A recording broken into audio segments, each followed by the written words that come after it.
Hello there. I have some more links to put up there, a little clearer than if I try to record the songs myself.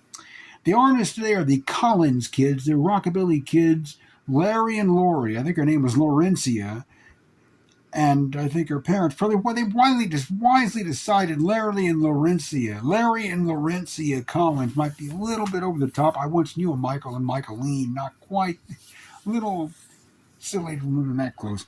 They said that Larry and Lori might go a little better. Lori sounds better than Laurencia, I just think. My opinion.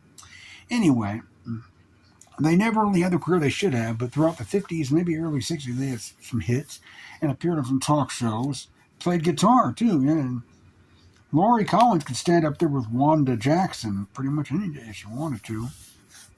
She died a few years ago, and I think he died a few years ago, too, but they were called the Collins kids, or Larry and Lori Collins. And Lori, at one point, was on Ozzie and Harriet with Ricky Nelson. And he tried to make her part of the show, tried unsuccessfully to convince him to make her part of the show. And she did a little bit of songs with him together and with each other. They released a few singles, the brother and sister. And there's a single Lori Collins put out with Ricky Nelson, but that's already on YouTube. Anyway,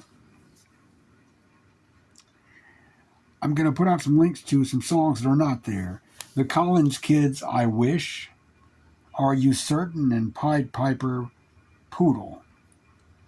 I'm going to try to find the 45 of Lori Collins to get the B-side. I don't currently have access to it now, but I'm looking for it. The B-side, That's Your Affair, Lori Morgan, but I don't, unfortunately. I just have the 3 songs here from the Collins Kids. The songs are I Wish, Are You Certain, and Pied Piper Poodle. I'm going to post links to all 3 of them on the same site. So it's the Collins kids, Larry and Lori. And they were big for a while. They should have had bigger careers, but they were kind of kids and marketed as a kind of a kiddie act, and it was hard to transition to adult. Even though they were playing a lot of the same kind of rockabilly and pop and rock songs that the older artists were playing at the time, but it was kind of harder for them to transition to adult success because of the way they were marketed. But Larry jammed with forgotten his name, a guitarist who was a follower of his, and that he followed and inspired. He got to jam with some of his the greats. And Lori, as I said, performed with Ricky Nelson some of their songs, so they were big. The Collins Kids, I Wish, Are You Certain, and Pied Piper Poodle. Click the links in the comments section and enjoy.